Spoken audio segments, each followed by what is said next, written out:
बच्चों, ये जो ज्ञान दास सुना रहा है सब सदग्रंथों शास्त्रों से प्रमाणित है और खुद परमात्मा स्वयं परमेश्वर जहाँ से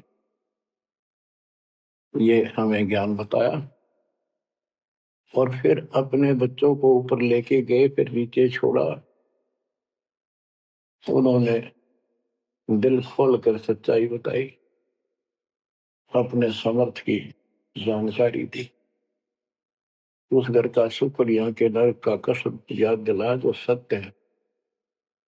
आज कोई सुखी नहीं धरती पर। इस बात को आप आसानी से समझ लेना। कबीर साहब कहते झूठे सुख को सुख है, मान रहा मनमोद। एक छोटा सा गुजारा हो गया, अफसर बढ़ गया, नौकरी लग गई, कार होगी, कोठी होगी, माचा माचा करे। कल को मृत्यु के बाद वही कुत्ता बनकर उस कोठी के बाहर बैठेगा, कोई टूक नहीं डालेगा। ये कष्ट याद रखो जब ये भक्ति बनेगा। वैसे भक्ति हो ही नहीं सकती, क्योंकि मनुष्य जीवन के अंदर इतनी राहत मालिक देता है, उसको वो सुविधा खूब मिलती है। जैसे बच्चे स्कूल जाते हैं, पढ़ाई करते हैं, तो माता पिता उनको पूरी सुविधा देते हैं, अपनी स्थिति से बढ़कर, अपनी औकात से भी ज्यादा उन बच्चों पर खर्च करते हैं। और वो बच्चे पढ़ाई ना करके उन पैसों का दुरुपयोग करते हैं, समय का दुरुपयोग करते हैं कि तो बकवाद करें, फिल्म देखें या खेल में बढ़े रहे। तो अंत में वो फेल होकर के मजदूर लगते हैं। दास हरियाणा की इरिगेशन डिपार्टमेंट के अंदर सिंचाई विभाग में जूनियर इंजीनियर की पोस्ट पे था। तो वहां काम चल रहा था, हम खड़े थे, मजदूर भी थे। हमारा माइनर इरिगेशन का काम था। एक रोड का निर्माण हो रहा था, वहीं पर रोड के निर्माण पर मजदूर वहीं थे। हमारा भी काम उनके पुल बनाकर पार करना था, उस सड़क को निकाल के। वहीं खड़े थे, उनका एक्शन आया और फिर वो चला गया अपना देख दाख के। उस एक्शन के जाने के बाद एक मजदूर कहता है, ये मेरा क्लास फेलो था, मेरा सहपाठी था। मैं बकवादों बड़ा रहा, पढ़ा नहीं, खेलने जाता, बीच में स्कूल छोड़कर बाहर भाग जाते और मैं फेल हो गया, ये पास हो गया। देखा जिसकी किसी मोह है, गाड़ी में चलता है, बढ़िया कोठी बना ली है, और मेरे बच्चे वही रेत में पड़े हैं। यूं कहकर उसकी आंखों में पानी आ। कबीर साहब कहते आज 6 दिन पाछे गए, गुरु से किया ना हित, अब पछतावा के करे, चिड़िया चुगी खेत।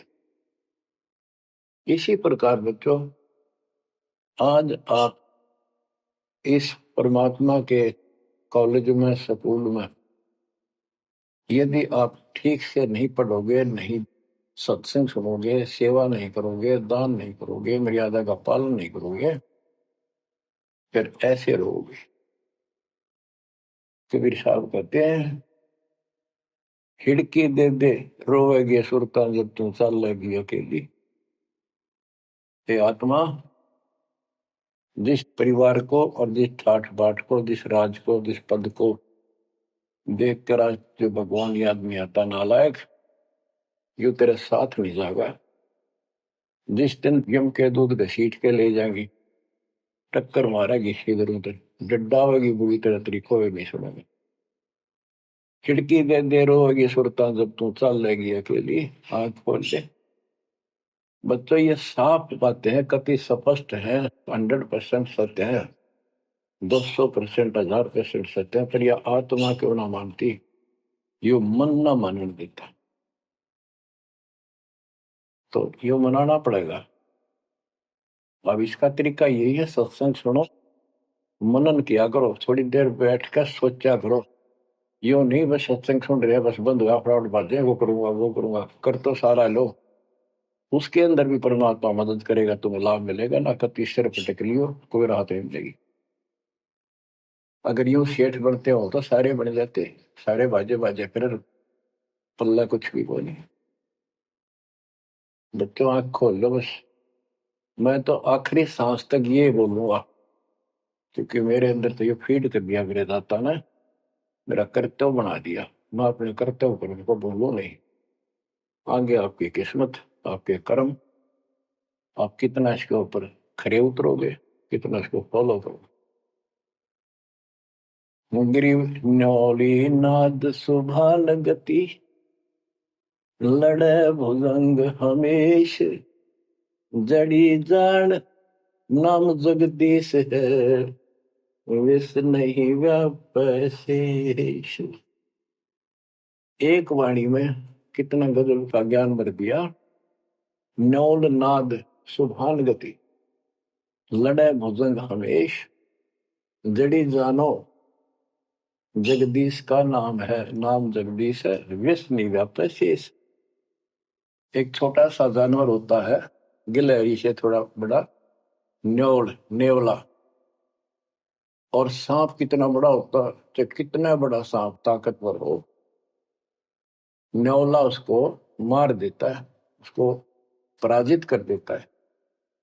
कैसे करता है, उसको पता होता है। वो सर्प को उस समय छेड़ता जब आस पास कोई वो बूटी होती है, कोई औषधि का पौधा होता है, उसमें से सुगंध श्वास के द्वारा भर के लाता अपने फेफड़ों, और सर्प के सम्मुख होकर उसको छोड़ देता है। उस जड़ी की स्मेल से, उसकी महक से वो सर्प डगमग हो जाता, उसको चक्कर आने लग जाते हैं। उस जड़ी में इतनी ताकत है, वो सर्प को कंडम कर देती है, उसको होश नहीं रहता। तो सर्प फिर भागने की चेष्टा करता है, और नेवला उसकी मुंडी पे बैठकर उसको पकड़ कर ऐसे रगड़ देता है। बार बार श्वास छोड़ता रहता है, वो मर जाता है। तो बच्चों, यहाँ परमात्मा के ज्ञान को, परमात्मा की शक्ति और इस नाम की महिमा को परम पूज्य आदरणीय संत गरीबदास जी महाराज किस प्रकार डिफाइन करते हैं। गिरिविन्योल नाद सुभान गति, लड़े भुजंग हमेश, जड़ी जानो नाम जगदीश है, विष नहीं व्यापै शेष। के दो ये मंत्र आपको दिए हैं, ये परमात्मा का नाम जो है, ये वो जड़ी है, नाग दमन जड़ी है। ये न्योल नाद सुभान गति, लड़े भुजंग हमेश। के न्योला अपने से कई गुणे ताकतवर सर्प के साथ उस जड़ी की ताकत से लड़ता है, उसको भगा देता है, मार देता है। तो ऐसे ही जो सच्चा नाम को मिले हैं, प्रथम द्वितीय और सारना, ये समझो यह जड़ी है। इन भूत प्रेत और अन्य देवी देवता पितर पुत्र की तो बात छो, भरे भूत तो छो, इनकी तो गल्ला छोड़ो। अगर काल भी आ जाए ना, विष नहीं व्यापै शेष, शेष नाग तो सब तो ताकतवर हजार पुनः के, कि इतना ताकतवर काल है। आप इस विधि से लिए हुए मंत्र को, जैसे जिसका नामकरण होगा उससे कोई असर नहीं होने का।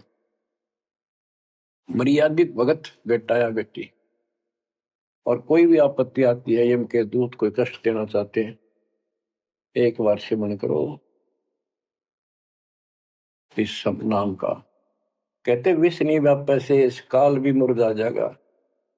केरी नाम कबीर है, विषम काल गजराज, दादू भजन प्रताप से सुनकर बाजेगा आज। तो बच्चों, इन बातों को ध्यान से याद रखो। आप इतने सुरक्षित हो गए हो, जैसे हाथी पर बैठा दिया जाए तो कुत्ता उसको कोई हानि नहीं कर सकता। तो हाथी के असवार को स्वान काल नहीं खाए, हाथी पर बैठे आप हो, आप परमात्मा की शरण में आ गए तो इतने सुरक्षित हो गए, उसकी रेंज से, पहुंच से इतनी दूर हो गए काल से, जैसे कुत्ता हाथी पर बैठे व्यक्ति को कोई हानि नहीं कर सकता। उसके लिए आपने